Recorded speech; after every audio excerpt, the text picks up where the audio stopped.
ما أصعبها من لحظة وأنت الآن عصي الدمع، عاجز بين الدموع والصدمة، بين الآلام والنكبة. إنه رثاء الأم الشهيدة.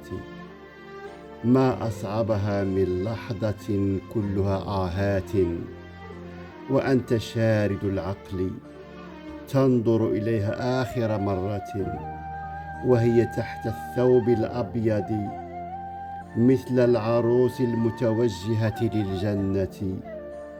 إنه اختبار الابن لوداع الشهيدة.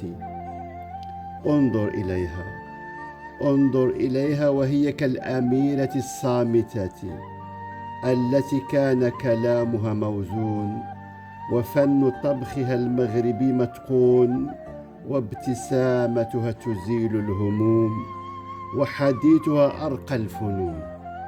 إنها الأم المغربية المصون. انظر، انظر إليها واسرح بعقلك ورتب ذكرياتك معها. فاليوم يا ولدي بحب التمغربية والجلباب رحلت من كانت تنتظرك عند الباب، ومن كانت تمنحك بدون حساب، ومن سامحتك بدون عقاب.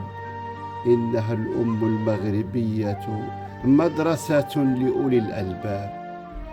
اليوم يا ولدي لم يعد هناك حضن لك كافي، ولا منزل بالذكريات هدافي، ولا قلب الأم لحزن وألم شافي.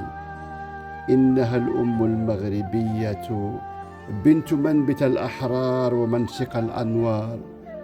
فارسمها في قلبك، فارسمها في قلبك واطبعها في عقلك، لأنها لن تفارقك حتى تدخل قبرك. إنها الأم المغربية في جنتها تنتظرك يا ولدي.